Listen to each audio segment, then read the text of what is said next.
At my art showcase, not a single family member walked through the door.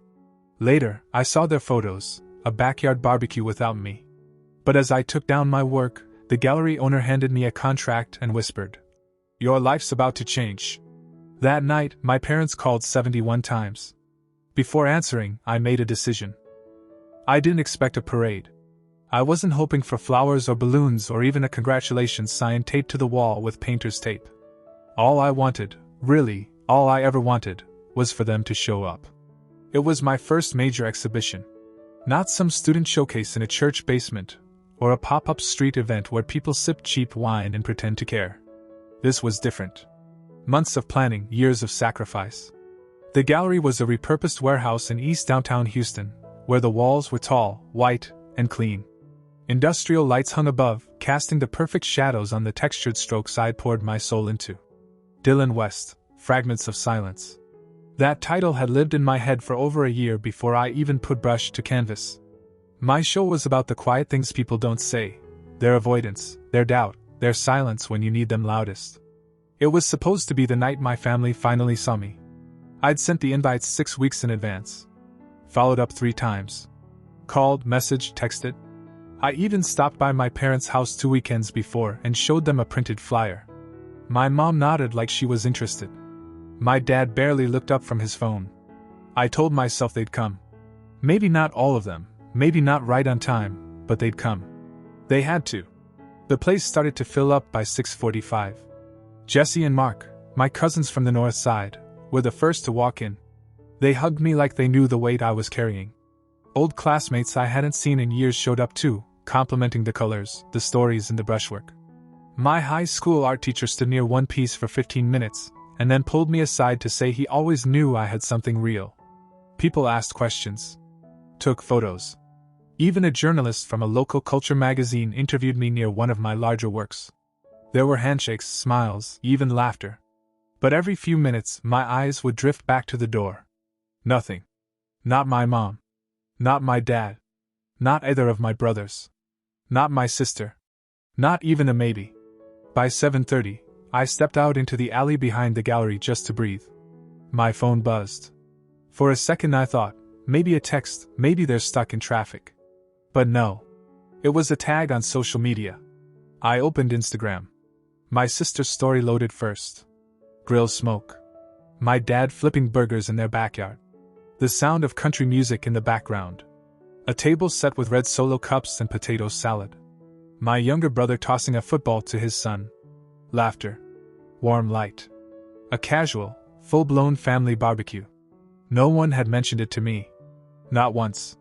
There I stood, alone in a dusty alley behind the biggest night of my life, watching my family throw a party I hadn't even been invited to. I didn't cry. I didn't get angry. I just walked back in and got through the rest of the evening. I smiled. I answered questions. I shook hands with buyers. A few of the smaller pieces sold before the night was even over. I stayed professional. Numb, but composed. At 9:12, the last guest left. I began taking down some of the unsold works, wrapping the edges in soft cloth. That's when Maya, the gallery owner, came up to me quietly. She handed me a plain manila envelope and said 6 words I hadn't expected to hear from anyone that night. "Your life's about to change, Dylan." She didn't elaborate, just walked away. I didn't open the envelope right then. I just stared at it while sitting on a crate near the door, surrounded by empty wine glasses and the lingering smell of paint and perfume. When I finally made it home around 10:30, I tossed my keys on the counter and plugged in my phone. That's when I saw it. 71 missed calls. Most of them from my parents. A few from my siblings.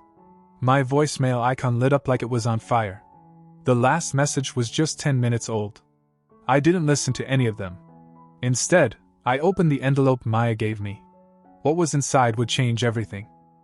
The envelope felt heavier than it should have. Not physically, just in that way certain moments carry weight. I opened it slowly, like I was unsealing something permanent. Inside was a neatly stapled contract. 8 pages. Gallery representation year-round. My own space. Scheduled solo exhibitions. Promotion, press, access to collectors. A financial breakdown that made my throat tighten. Then I saw the handwritten note at the bottom of the last page. Just a few words in Maya's sharp, clean handwriting. "You're not just good, Dylan. You're the real thing. Let's show them." I read the entire thing twice before signing. I didn't hesitate. I didn't think about whether it was too soon, or if I was ready. I just signed it. And the second I did, I felt something inside me close, like a quiet door had finally shut. I set the papers aside, leaned back on the edge of the mattress in my tiny apartment, and finally looked at my phone. 71 missed calls. Almost all from family. I didn't touch the voicemail. I didn't need to hear what I already knew. I turned the phone over and let it buzz itself into silence. I didn't sleep that night. Around midnight I walked the 2 blocks to my studio and let myself in. The place still smelled like turpentine and primer. I grabbed a fresh canvas, didn't sketch anything, didn't plan, just started throwing paint. It wasn't a piece for anyone. Not for a gallery, not for sale. Just a purge. Pure chaos. By morning, I had something ugly, fast, loud. And I left it exactly as it was. Hung it backwards against the wall, and turned off the lights. By noon, my decision was made. I wasn't explaining myself to anyone. That afternoon, I posted a thank you on Instagram. One photo from the show, me standing beside the quietest room, the piece that had taken me the longest to finish. The caption was a list of names. People who came. People who believed in me. I tagged them all.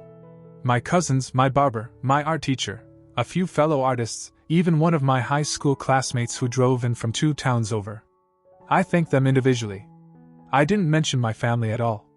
2 hours later, I got a message from my cousin Jessie. She said my mom had called her, asking weird questions. Trying to figure out who was there, what the contract meant, whether I'd sold anything. Then she added, "Your mom was crying on the phone." I think they finally realized they messed up. I stared at that message for a long time. That night, my dad left me a voicemail. I didn't listen to it, but I read the transcript. He said they didn't think it was going to be such a big deal. That they'd already promised to host that barbecue. That they didn't realize it would matter so much to me. The line that stuck out was, "If we had known you were serious about this, we would have made time." That was it. Right there. If. As if the years I spent painting in that uninsulated garage didn't count. As if the nights I worked until my wrists ached weren't serious. As if my whole life chasing this thing was just a hobby until someone else decided it was real. So I didn't respond. Not to him, not to my sister when she tried to guilt me later that week, not to the family group chat where someone finally dropped a half-hearted "Congrats, Dylan." I said nothing. Because for the first time, I didn't need them to see me. Other people already did. A week later, the gallery posted the official announcement. My name, front and center. Photos of the show. Maya standing next to me. The caption said, "Welcoming Dylan West as our newest represented artist. His work is going global." That's when the messages really started. Old friends from high school. A few people I hadn't heard from in years. Artists asking to collaborate. A gallery in Austin invited me to join a group show. Then another email came through, from a contemporary art museum in New York. And my family? They tried a different tactic. My sister sent me a message about her friend who wanted help launching a design brand. My younger brother asked if I could sponsor his music project. My parents mentioned the mortgage being tight this month. Suddenly, they all remembered my number. But I remembered something too. They hadn't just missed one night. They'd missed the whole climb. It didn't take long for the tone of their messages to shift. First came the light, indirect ones.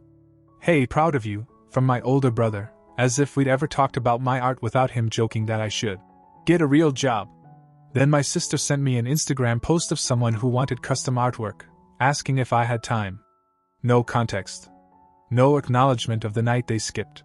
Just a casual question like nothing had happened. Then the real messages started coming in. My mom sent a long text about how proud she was and how she always knew I'd find my way. She said they just assumed it was a small local thing, nothing serious, and that they had already promised family friends they'd host the barbecue that night. She used the word misunderstanding twice. She asked if I'd come by for dinner soon so they could hear all about it. My dad called again 2 days later and left a message saying maybe I could help him with something. His coworker's son wanted to get into the art world, and thought I'd be a good person to talk to. That same day, my younger brother sent me a voice memo. He said he needed a small loan for a music video he was trying to shoot, just a few $100 to book a venue and rent gear. He said it would mean a lot coming from family. I didn't respond to any of them. I was done trying to explain to people who had never once clapped for me when I had nothing. I wasn't going to give anyone the chance to act like they'd been there all along. Instead, I forwarded some of my earnings from the first set of sales to Jesse and Mark, my cousins who came early and stayed late at the opening. I sent a handwritten thank you note to Mr. Lewis, my old art teacher, with a small framed print of the quietest room. I posted a few behind-the-scenes shots from my studio, tagging the friends who helped stretch canvas and prep walls. One of them commented, "You've always had it. They just didn't look hard enough." And still, the calls kept coming. 71 missed calls that first night. Then more each week. Texts asking why I was being distant. Messages hinting that I was letting success go to my head. My sister even sent me a guilt trip saying, "You know we love you. You're just being dramatic." Dramatic. That word sat in my throat like a splinter. Because that's what they always said. Whenever I tried to speak up, whenever I wanted something from them, support, attention, space, they'd roll their eyes and tell me I was being too sensitive. Too intense. Too much. Now, suddenly, I wasn't enough. Or more accurately, I was too much in the wrong way. Too successful. Too unavailable. Too selective about where my time and money went. But the truth was, my time wasn't free anymore. People were flying me out for meetings. Galleries were booking me months in advance. I was being asked to speak on panels, to write about my process, to explain how silence and rejection shaped my work. And I told the truth. Always. Not the version that made me sound noble, but the one that made people lean in. I told them about watching the door at my first real exhibition. About checking my phone and seeing my family laughing around a grill while my future unfolded without them. That silence, their absence, that was part of my work now. It lived in the brushstrokes. It bled through the textures. And still, they didn't get it. My dad left another voicemail that week. This time he didn't ask for anything.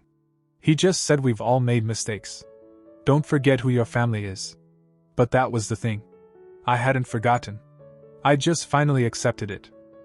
I thought eventually, they'd fall back into their old pattern, ignoring me until there was something to mock. That was the cycle for years. Whenever something good happened, they'd disappear. Whenever I struggled, they'd offer half-hearted advice, always laced with condescension. I never expected them to push harder after I stopped responding. But I was wrong. A little over 2 months after signing with the gallery, my work started moving. Fast. Collectors from out of state were sending offers. One woman from Dallas bought 4 pieces outright and commissioned 2 more. I had a virtual meeting with a curator from London. Berlin reached out with an invitation to show in the spring. Maya was working on press with an international art magazine. It was like the years of rejection had suddenly been rewound and replaced with acceleration. I was in the studio finishing a layered oil piece when someone knocked on the door. Not the buzzer, an actual knock. I assumed it was Maya or someone from the gallery. But it was my mom. She stood there holding a casserole dish, wearing the same expression she always had when she needed something, half soft, half calculated. I hadn't seen her in person since before the show. I opened the door, and without asking, she stepped inside and set the dish down on my work table, just inches from a still wet canvas.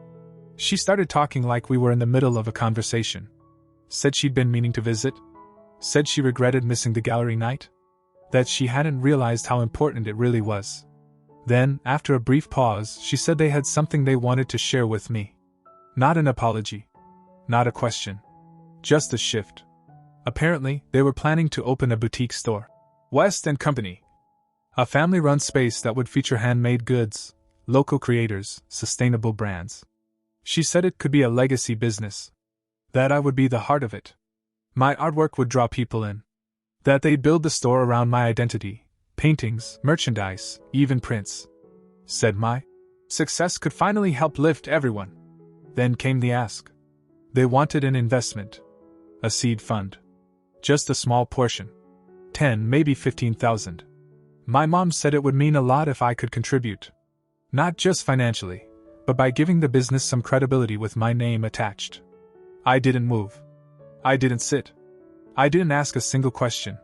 She stood there waiting for a response I wouldn't give. Eventually, she picked up the dish and said she hoped I'd think about it. The next day, my older brother sent a PDF proposal to my email. Full business plan. Slides, projections, logo concepts. Clean design. They'd clearly put time into it. There was even a mocked-up flyer with my name in the center, featuring the works of Dylan West. I forwarded it to Maya. 10 minutes later, she called me. All she said was, "Do you want to handle this, or should I?" I told her to go ahead. 2 days later, a cease and desist was sent. Any attempt to use my name, likeness, or creative property without a written licensing agreement would trigger legal action. I thought that would scare them off. Instead, they doubled down. My sister sent a long, furious voice memo. Said I was being cruel. That I had finally made it, and now I was acting like they never mattered. She said if I didn't want to be part of the family, they'd move forward without me. She accused me of thinking I was better than them. That success had twisted me. Then came my dad. Left a voicemail that started calm and ended with something I never thought I'd hear. He said, "You're not the only talented one in this family. Don't forget, you're just lucky. Someone else could have had your shot if they'd been handed the same chances." That part stuck in my head. Handed. As if all those nights on the floor of my studio, all those years of no heat, selling paintings at flea markets, getting rejected by dozens of galleries, were just luck. Then the final blow came. A single group text from my mom to me, my brothers, and my sister. It said, "If Dylan wants to live like a stranger, let's treat him like one." That was it. No more calls. No more requests. No more guilt-laced manipulation. Just total, cold silence. But it wasn't painful anymore. I kept waiting for the regret to creep in. For the loneliness. For the pull of family to start gnawing at me again. It never came. All I felt was relief. Peace in a way I'd never experienced before. Not because they were gone, but because I was finally free. The silence wasn't loud. It wasn't dramatic. It just settled. A week passed. Then 2. No calls, no texts, no forwarded emails pretending to be checking in. They vanished like they had never been part of my story at all. I half expected to feel some hollow ache from their absence, but it never came. I was too busy finally breathing. My world kept moving forward. Fast. Berlin sent over the final itinerary. My piece was opening their winter exhibit, and they'd booked my flight, hotel, even arranged for a translator. New York confirmed the 2-artist show. I was headlining beside a sculptor from Seoul whose work I'd studied for years. A feature in Modern Art Review hit newsstands, and they called me the artist who paints silence so loud it echoes. The irony didn't miss me. I started getting real offers, partnerships, licensing deals, high-profile commissions. Maya and I expanded the gallery's online presence, and we were shipping to Singapore, Amsterdam, Dubai. I had to hire help just to keep up with the inventory. My life was unrecognizable from the one I lived 6 months earlier. And the clearer it became that my family had been holding me back, the more I thought about the people who never did. Jesse and Mark. The 2 who'd shown up without needing to be asked. Who sat through my whole gallery night, bought a piece even though I knew they couldn't afford it, and cheered for me louder than anyone else. The ones who didn't flinch when I had nothing to offer. The ones who believed before it was convenient. So I called them. I didn't tell them what I was planning, just asked if they were free to fly to New York for my upcoming show. They said yes before I finished asking. I booked their flights, covered their hotel, sent them the full itinerary. When they landed, I picked them up myself and took them to dinner in Brooklyn. At the restaurant, I handed them each a simple envelope. Inside was paperwork that gave them small but permanent shares in a new print series I was launching with Maya. Exclusive, limited editions for collectors. Their names were listed as co-owners of the venture. A piece of everything I earned from it would go to them, for life. Mark just stared at the papers, speechless. Jessie teared up. She asked why. I told her the truth, because when I was broke, painting in a garage that smelled like mildew, you didn't laugh. You asked how you could help. That means more than any bloodline. We toasted to the ones who stayed. Meanwhile, the rest of the family fell into this strange, passive silence. Not real distance, just the illusion of it. I saw my sister's vague Instagram captions. The ones that said funny how people change and some folks forget where they came from. I got a notification one night that my mom had refollowed me, but she never liked a single post. Just watched. Quietly. Then came the email from my dad. No hello. No subject line. Just a few short lines. You made your point. You got what you wanted. But you should be ashamed of turning your back on the people who raised you. I didn't reply. I didn't even finish reading it. Because what he didn't understand, what none of them understood, was that I never wanted to make a point. I wasn't chasing some cold revenge. I wasn't cutting ties to teach a lesson. All I ever wanted was for them to care. Genuinely. Not when it was convenient. Not when they thought there was money to be made. Not when everyone else suddenly cared too. But they didn't. Not when it counted. So I gave my time, my energy, my success to the people who did. I sponsored a grant at my old high school for emerging artists, named it after Mr. Lewis. I sent a surprise payment to an old friend who'd once helped cover my studio rent when I was behind. I let 2 local kids use my space for a photo shoot and ended up mentoring them for free. Every dollar I spent helping someone who believed in me was one more brick between me and the people who didn't. And every show I booked, every collector who added me to their private vault, every flight to another city where my art was being displayed, I felt more and more untethered from them. Not in bitterness. In freedom. Because what they never realized was that they weren't the ones who made me. Their absence did. The New York show didn't feel like a show. It felt like a pivot point. From the moment the doors opened, it was like the air changed. Collectors I had only seen in headlines shook my hand.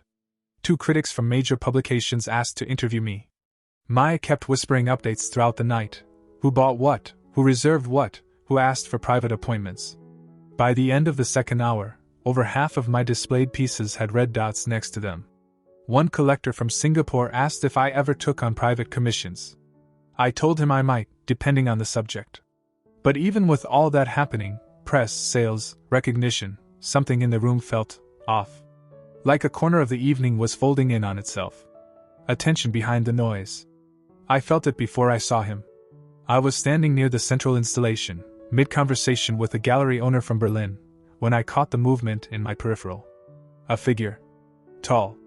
Standing at the far wall, half hidden near the catering table, just out of reach of the spotlight. My stomach turned before my mind could catch up. It was my father. I hadn't seen him in person since before the gallery night in Houston. He looked older, thinner maybe, but the stance was the same, shoulders back, face unreadable. He wasn't mingling. Wasn't drinking. Just watching. Watching me, watching the room, watching my name in big black letters above the centerpiece wall. He stayed there for maybe 60 seconds. Maybe less. Then, just like that, he turned and walked out through the side door. Didn't speak. Didn't make eye contact. Didn't leave a word. And for the second time in my life, I watched him walk away from something that should have mattered. I didn't follow. I didn't tell Maya. I didn't even write about it in my journal that night. But I didn't forget it. The next morning, as we were wrapping up final details and reviewing sales figures, Maya handed me an envelope. A plain one. No gallery branding, no address, just Dylan written in firm, clean handwriting. I thought for a second it was from my dad. But it wasn't. Inside was an old photo. Me, around 14, standing in our backyard holding my first finished painting. I remembered that day like a scar. My mom in the background looking off somewhere else. My dad mid-call. My siblings not in the frame at all. It looked like a moment of celebration, if you didn't know what was missing. There was no note inside. Just the photo. No explanation. No apology. But it wasn't random. That was the thing. Because it wasn't just a reminder. It was a warning. My sister had sent it. I knew it in my gut. She was always subtle with her messages, but this was something different. She knew exactly what that picture would do to me. It wasn't nostalgia. It was a reminder that they still remembered what they chose to ignore. And maybe, deep down, she knew I was working on something they wouldn't be able to ignore forever.